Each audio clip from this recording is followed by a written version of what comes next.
YouTubers. Is this looking a bit unfamiliar? I think it is. That's because it's even unfamiliar for me. I'm riding an Ural or Ural or however you want to pronounce it. It's a bike with a sidecar. I'm taking the bike to a friend's place who recently inherited it.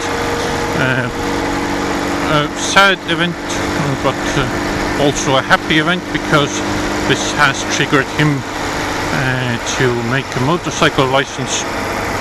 However, he does not have the license yet, so this means that I need to take this to him. He's not allowed to ride it yet, and it will take weeks before he's allowed to ride the bike himself. So just helping out. The bike has a heel toe shifter, which I'm not used to, so the gear changes don't go that smoothly for me yet. And also the sidecar makes it really difficult to corner. The left turns are fine, but the right turns are scary. Scary as heck. Because it wants to tip over, or at least it feels like it wants to tip over. And I have seen guys riding these on two wheels with the sidecar up, so it's not that difficult to tip it over. And I'm just taking it slow, hoping everything goes well, because, you know, it's not my bike. I don't want anything to happen to it. I just want to deliver it in one piece nicely. It just had its maintenance done, and everything should be running well. Also got the technical checkup done just this week when I wrote this the first time. So I have about 2 or 3 kilometer riding experience with it already. That's why I know about the shifter and everything.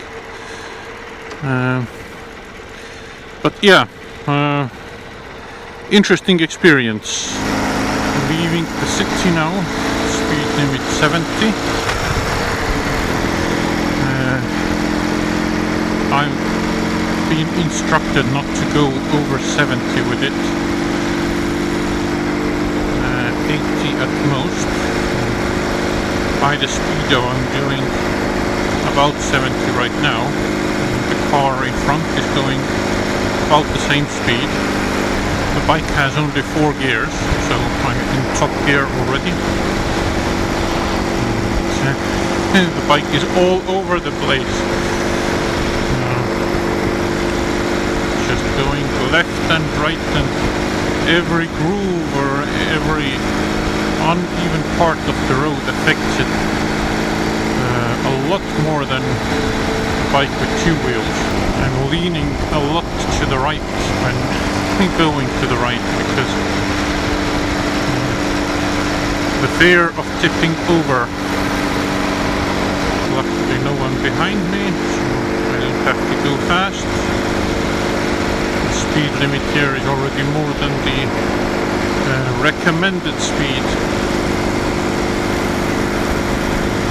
I suppose that is the downside with the sidecars, that if you don't have them ideally balanced, then higher speeds are going to be scary even.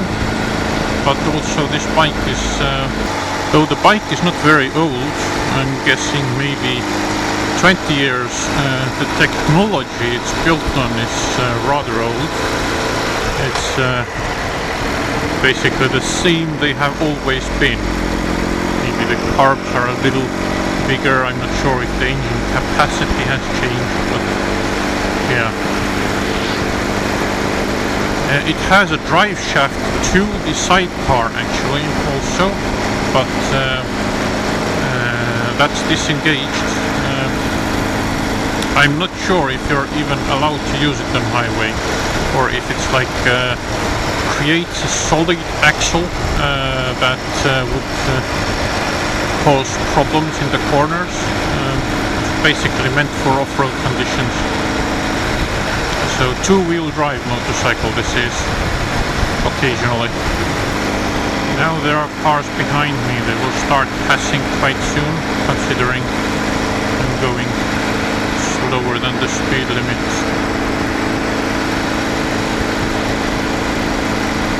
The bike is all over the place again, even though the road is rather smooth.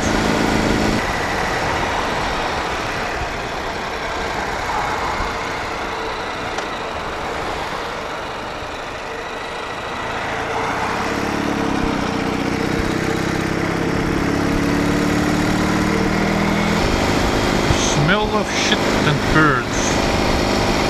They're fertilizing the field with something manure-like.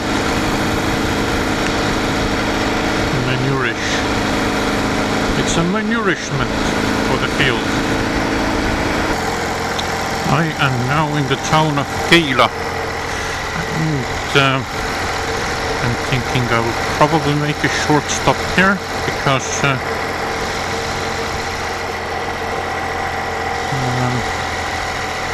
the bike made a strange popping sound earlier, and I mean, it could have just been a misfire, but who knows. We're about to see how the bike acts on bumps. Sleeping policemen, or laying policemen as we call them.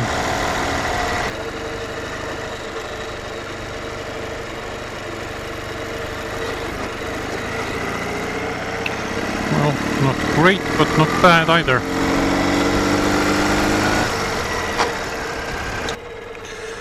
Let me demonstrate a cool feature this bike has.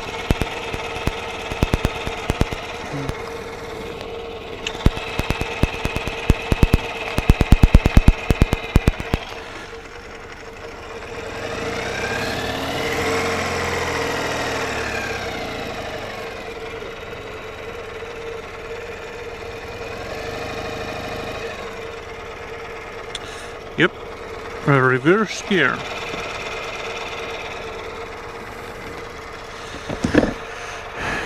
Okay, we inspect it, and I'm getting someone already admiring the bike. Did a little stop. The engine seems to be running quite normally. I reported back to the owner, and now I will continue the journey.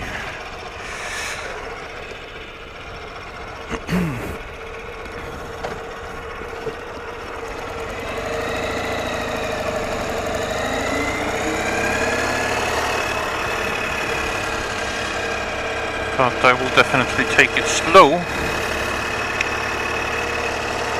I have all night to arrive, so yeah, no need to torture the machine.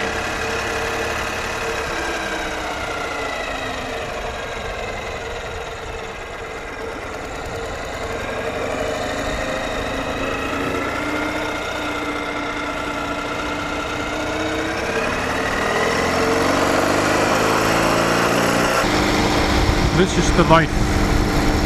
Riding an agricultural machine, seeing sheep by the road. Or no, these are cows. I thought from a distance they were sheep because they were so hairy, but they're just unshaved cows.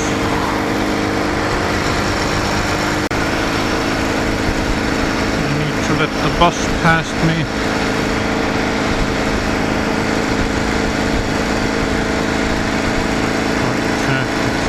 best spot.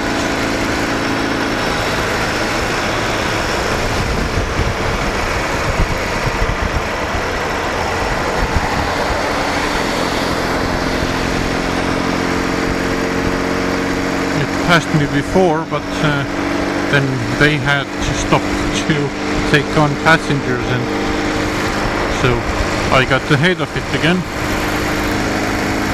I like to help buses because cars can get past, no worries, but buses are big and slow, and even though they're big and slow, they're still faster than I am. So obviously I need to assist the bus,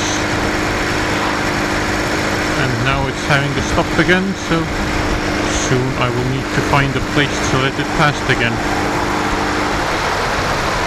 Or I will just stop and let it leave. I will be clever this time. Why make either of our lives more difficult? Driving on highway with these, long corners, it's not that big of a deal. But when riding on city streets, turning, that's quite a physical activity, because this bike doesn't tilt in to the corner, and you need to turn in, and then you actually need to turn it back straight. Really nice to ride this kind of thing, because a new experience, and just to be able to say that I have ridden a bike like this. Not many people can nowadays. These bikes are not especially popular. Well, with good reason, I suppose, considering the speed, and they don't really use sidecar bikes nowadays. Sidecar bikes used to be, as I said, agricultural equipment. First of all, two-wheel drive for bad conditions, going to the farms and whatnot. Secondly, sidecar. You can load it up with potatoes or whatever and deliver that. Its purpose is like being a transport vehicle with somewhat lower cost. But nowadays everyone has cars, and motorcycles have turned into hobby vehicles. Very few people ride motorcycles in the winter. I don't. Yeah, you can ride this in the winter. It won't tip over. You can drift it even, I think. But yeah, still, motorcycles nowadays are hobby vehicles, not practical things. And thus, sidecar bikes have lost their place in the modern vehicle scene. So thanks for watching, and until next time, who knows what I will come up with next.